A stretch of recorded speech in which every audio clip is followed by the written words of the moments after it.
Assalamualaikum warahmatullahi wabarakatuh. Perkenalkan, nama saya Alwini Chani dengan NIM 153419080. Di sini saya akan menjelaskan tentang zat-zat yang diperlukan oleh tubuh manusia. Zat-zat yang dimaksud itu adalah 1. Air. Air mempunyai peran yang sangat penting bagi kehidupan manusia. Selain itu, air juga sangat penting bagi tubuh manusia. Kandungan air pada tubuh manusia jumlahnya jauh lebih besar bila dibandingkan dengan kandungan zat-zat yang lain.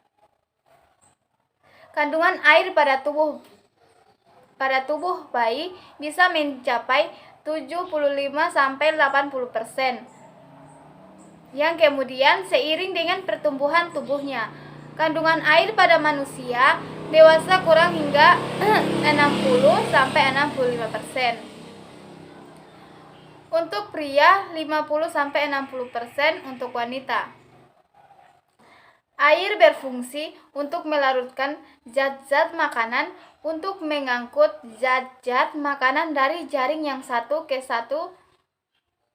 jaringan yang lain, serta untuk mengangkut sisa metabolisme dari jaringan sistem ekskresi. Kedua, protein. Protein adalah senyawa organik kompleks yang tersusun atas unsur-unsur C, H, O, N, dan beberapa jenis protein yang mengandung unsur S dan P. Komponen dasar dari protein adalah senyawa organik sederhana yang disebut asam amino. Protein yang kita butuhkan dapat berasal dari hewan dan tumbuh-tumbuhan. Yang berasal dari hewan disebut protein hewani, sedangkan yang berasal dari tumbuhan disebut protein nabati. Protein ini diperlukan tubuh karena protein tersebut mempunyai beberapa fungsi. Yang pertama, 1. Membangun sel-sel yang telah rusak. 2. Membentuk zat-zat pengatur seperti enzim dan hormon. 3. Membentuk antibodi. 4. Bahan pembentuk senyawa asam amino lainnya. 5. Sebagai sumber energi, 1 gram protein menghasilkan 4,1 kalori. Ketiga, lemak. Lemak adalah senyawa organik yang tersusun atas unsur-unsur C, H, dan O. Komponennya adalah asam lemak dan gliserol. Fungsi lemak adalah 1.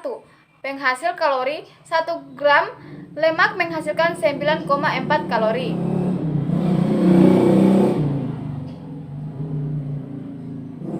2. Pelarut vitamin A, D, E, dan K. Pelindung alat-alat tubuh. 3. Pelindung alat-alat tubuh dan sebagai pelindung tubuh dari suhu rendah. Bahan makanan yang banyak mengandung lemak adalah makanan yang berasal dari hewan, misalnya daging, keju, mentega, susu, telur, ikan, dan lain sebagainya. Sedangkan makanan dari tumbuhan yang banyak mengandung lemak antara lain kelapa, kacang-kacangan, kemiri, dan lain sebagainya. Sedangkan makanan dari tumbuhan yang banyak mengandung lemak antara lain kelapa, kacang-kacangan, kemiri, dan lain sebagainya. 4. Karbohidrat. Unsur penyusun karbohidrat adalah C, H, dan O. Karbohidrat dapat disimpan di dalam tubuh sebagai glikogen. Karbohidrat dan lemak merupakan sumber energi utama bagi tubuh kita. Karbohidrat hanya berasal dari tumbuh-tumbuhan, misalnya beras, jagung, gandum, gula, kentang, umbi-umbian, buah-buahan, dan lain sebagainya. Di dalam tubuh, karbohidrat berfungsi sebagai 1. Sumber kalori. Setiap 1 gram karbohidrat menghasilkan 4,1 kalori. 2. Bahan penyusun senyawa organik lainnya, misalnya protein dan lemak.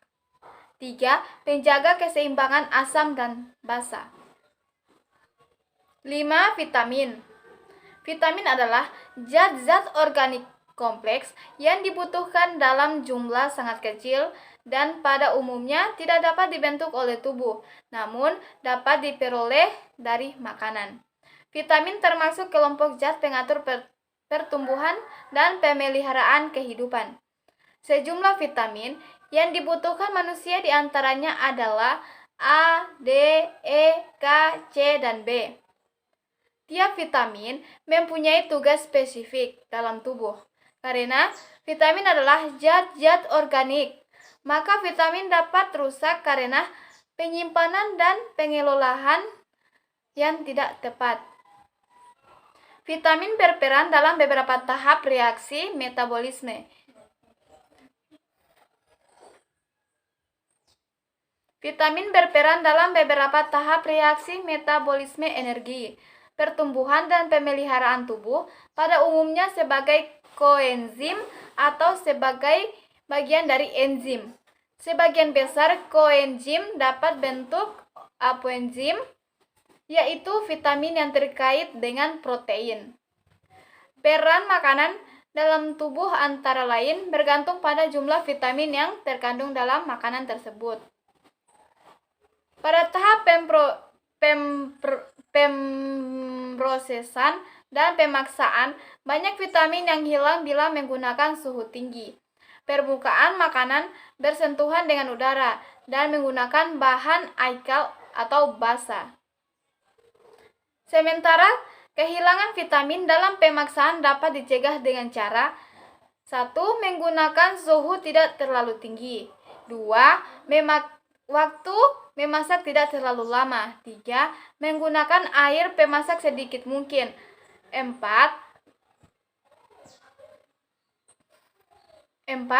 Menggunakan pemotong yang tajam dan potongan yang tidak terlalu halus. 5. Panci memasak ditutup. 6. Tidak menggunakan bahan alkali dalam pemasakan. 7. Sisa air perebus digunakan untuk masakan lain. Jadi, itulah penjelasan tentang zat-zat yang diperlukan dalam tubuh manusia. Sekian video dari saya. Assalamualaikum warahmatullahi wabarakatuh.